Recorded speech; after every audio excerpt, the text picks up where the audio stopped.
What years would this have been? Well,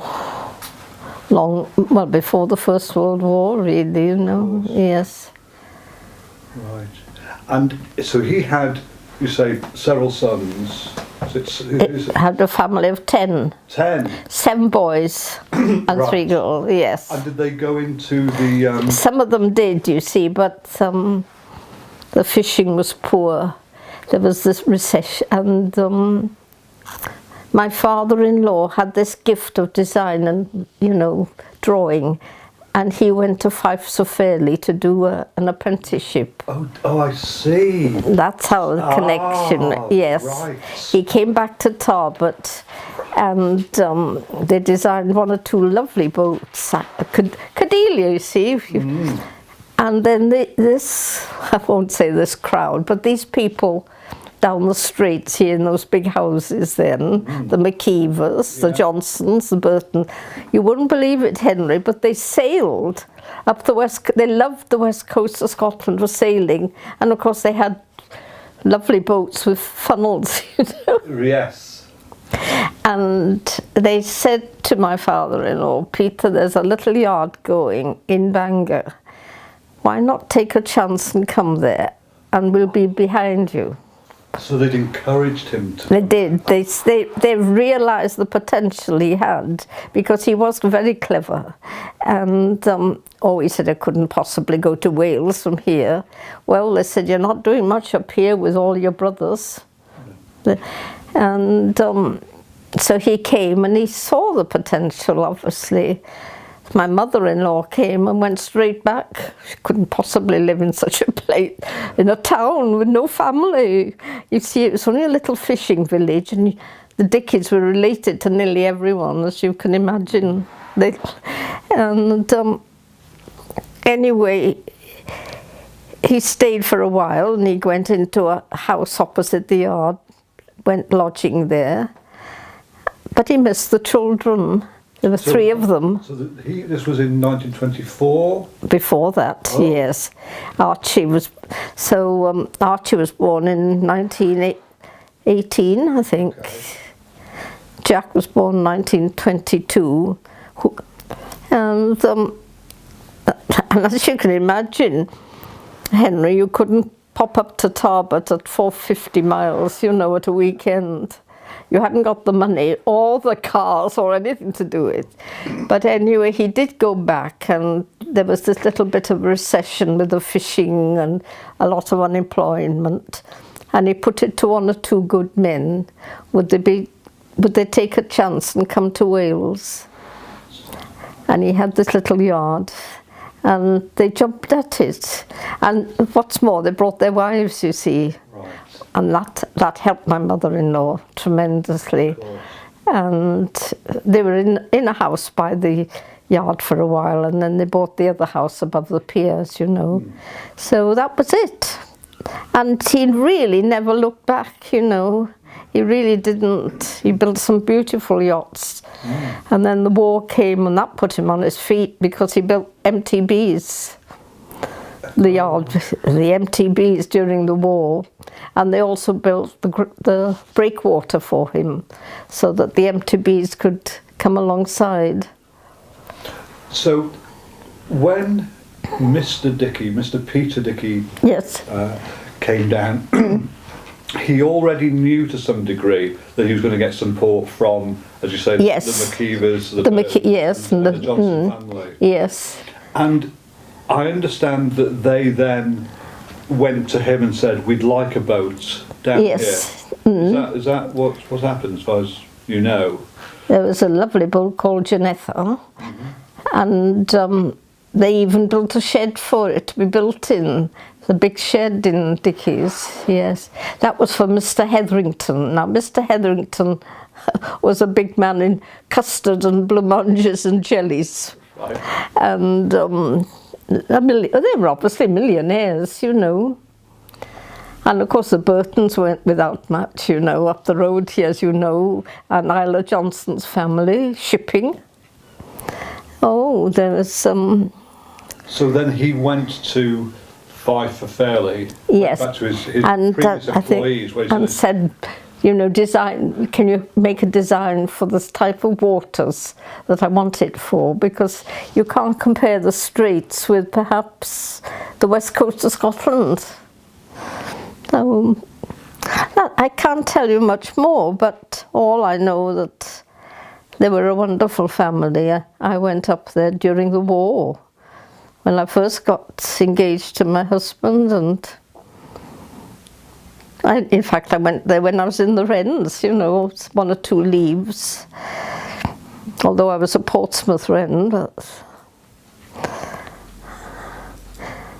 so there isn't much more I can tell you, Henry, really. No, I think there is. I think you started on lots of interesting things there. So they came down and Peter, what year did Peter die? Oh, he died,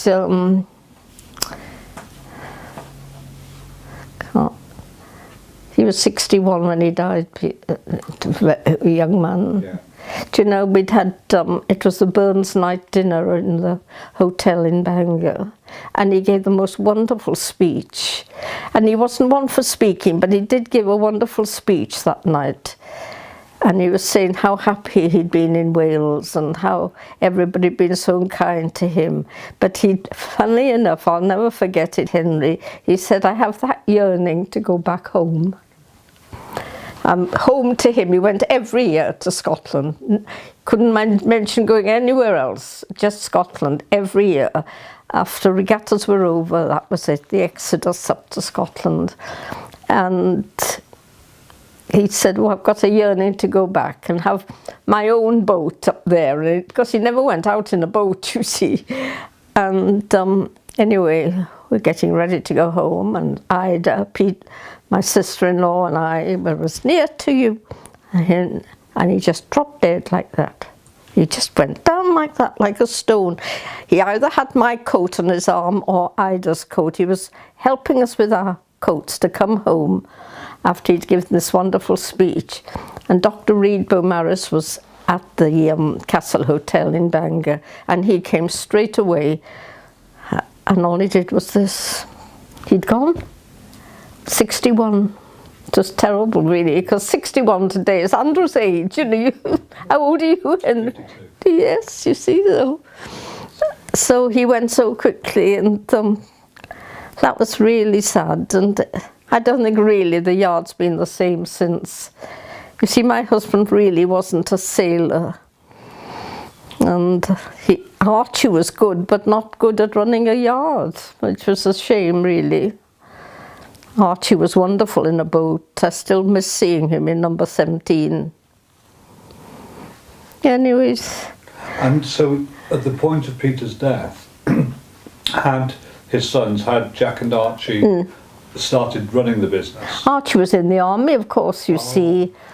So he resigned his commission and came home. He was home on leave when his father died. We haven't been a very sort of close family ever since, really, but I expect that's how families are. I suspect they probably are. Okay. And other people, the people who bought the first fives, I know Andrew has a list. Do you remember the first people who bought the first fives? Ones who... I can't, number one, of course I can't. Not to worry, I think Andrew will yes. have those. I wish he was in to tell you. Oh, it's fine. It's absolutely fine. It's nice to speak by yourself. And so the yard, I mean, how do you feel about how well the fives are doing now? The fives? Yeah, there are 20 on the water. I know, yes. I think it's fantastic. I think, what the family created. But there's a lot that don't go out at all now, you see. I mean, our boat number 15, Coiler, I mean, the people who got it never seem to put it on the water. Don't even know who they are. Yeah. It's all very sad, I think. But I think at the point now where there are boats there's none for sale, and people are proactively buying them. And I think Yes. what will hopefully eventually happen are the boats like Coiler, and there are a couple, as you mentioned, a couple of others who, which are not saying, but I think they'll get bought up and they'll be. You see, I thought we were going to have a wonderful fleet of squibs because they're nice looking boats. Well, they've gradually all gone to Holyhead. There's no competition on the streets. But I can't see why there isn't any competition. I think the Bibbies had 4 between them, 4 squibs, you know. And They did. so, I mean, and of course they're going to make Pwllheli an up-and-coming place, aren't they? With navigational school and that sort of thing. Which will be a good thing, but... Did you know also, in terms of the fives, that there were some others built very similar? The Dickie's Yard, Peter's brothers also built at least 3 other fives. Up there, yes. Yeah. They just did a slight modification, that they were a little bit different, you know, because my husband's cousin, Marjorie, she had her own 5. I don't know what she... And, oh yes, they built for their own family, but they were just slightly different to the ones that were built for the street, so they couldn't sort of, I don't know what you call it, but if they were, is it a handicap or something? But they look exactly the same. Exactly the same, yes. Yes. I mean, Have you seen any of those? Do you know? no, well, we did for many years afterwards, and then of course you see they've all died up there again. Have they? Yes, and the yard's gone. It's like a little marina now, but... And all the brothers died suddenly, isn't it strange? They all died suddenly. Right. You kept hearing a telephone conversation. Jack has died, Jim has died, Quinton has died, you know, and it's such a wonderful place to live, and such a healthy place. Is there anybody up there who has old photographs or any archives or anything? Are there any family members? I doubt it. And these young ones, you know, I mean, we took Dad's ashes up there, and that's one thing I want to do, is to get up there and perhaps find somebody that I know, or one of the old worthies, if they know somebody they can recommend, that'll go into this. I know it's an awful thing to say, but if I go up now, I don't suppose I'll ever go again. I want them to look after the graves, you know. Right. And I feel if I could give them some money, would they just keep an eye on the graves, you know, because that's another awful thing. It's as if the brothers died and left widows, and the widows all wanted big things on the graves, you know, angels and things, as if one to outdo one another. And I feel if I could get somebody to see to the graves, I'd be quite happy. But And one of the original boats is in Geneva. Did you know that? no, Morwis #2 is in Geneva. Morris Yeah, in Geneva, yes. on a lake. On the Lake Geneva, yeah. Goodness me, I didn't know that. And so they're all back here, all the original wooden ones. The wooden one, yes. Derringwyrdd. Yes, you see, I'm wondering what happened to the original Derringwyrdd, because he wanted it burnt, which I thought was dreadful. Whether it was burnt or not, I do not know. I'm fairly sure it was. Was it? Yes. Oh, But he took the fittings off to put on the new Derringwyrdd. I remember he had a nephew and a niece, but I never remember them sailing.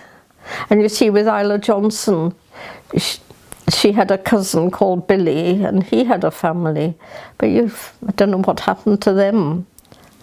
And the Burtons, of course, they all died, and don't know what Mary ever did. I don't know, Henry. We've got another funeral on Monday, as you know, for Bob Tennant. Yeah. Yes, I know. I know. How old was he? I'm not sure how, it didn't say in the paper how old he was. And he always used to love the regattas, and he kept a place in cows, you know. Oh, did he? And yes, that's another funny story. When I joined the Wrens, I was told to go to HMS Vectis in Cowes. And I'd been an only child and never been away from home. My father said they couldn't send you anywhere further. And I left a hysterical mother in Bangor station, picked up another girl who obviously was a Wren en route. When we got to London, there'd been a terrible air raid, leaving here, you know, good air raid in London. And then we had to get a train to Portsmouth. When we got to Portsmouth, it had the most horrendous raid all day. Everywhere was in flames. When we both started to cry because we didn't know what to do. Portsmouth station. Anyway, they had some welfare people. And one man said, I'll take the two young ladies home. He was the local vicar. So we were taken to the vicarage overnight. And then the next day we were put on the boat ferry to go to the Isle of Wight, into a beautiful block of flats that had just been built right on the front at Cowes. Oh, they were fantastic, and you'll never believe it. Bob bought one of them. Did he? God. Bob said to me, you were in the Isle of Wight? I said, yes. Where were you? I said, Osborne Court, just behind the Royal Yacht Squadron. He said, I don't believe it. I said, yes.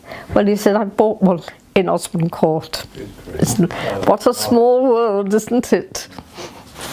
Yeah, so I was a lucky Wren to be in such a lovely place. When Jack and Darcy retired from the business, Peter got the next generation. Yes. Got involved quite early, I guess. Did he go away to college or anything, or did he? Peter was on HMS Conway. Then he went to college in Manchester.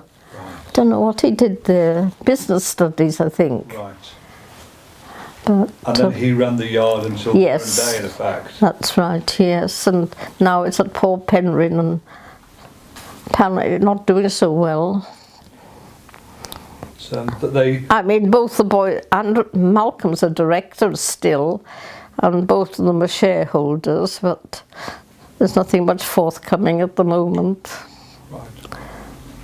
Right. Although they say it's quite a lively port, Port Penryn, you know, with all the mussels and... Which boats, which fives did the family sail themselves over the years?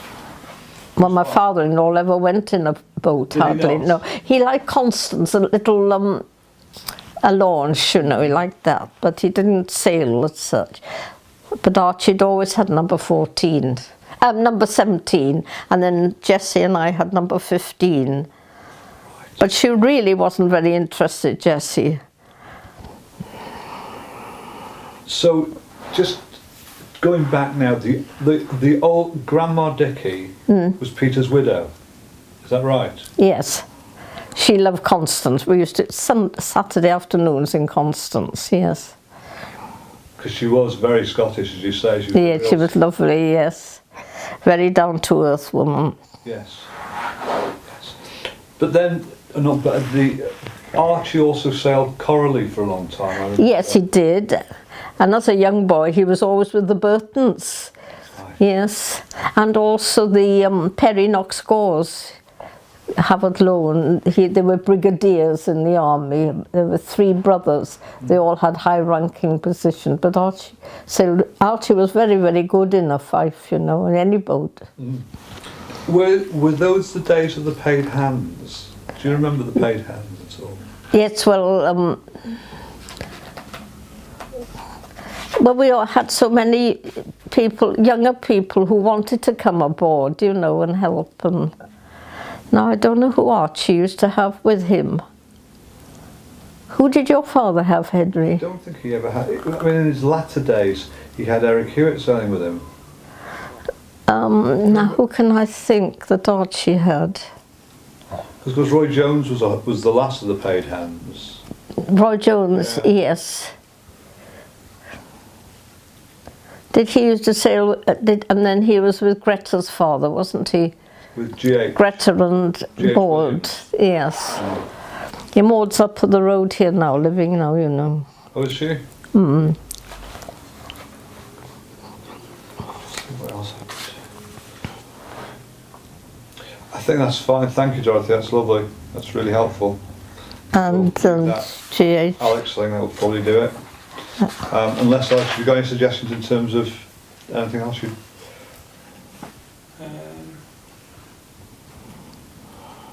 No, you'd know better than me. Yeah, I know. In terms of like, whether there'd be anything valid in.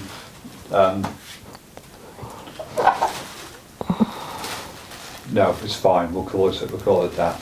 I wouldn't mind. Yeah, that's fine. Have you got? Peter's got photographs, has he? Pardon? Does Peter have any photographs? Oh, he's bound.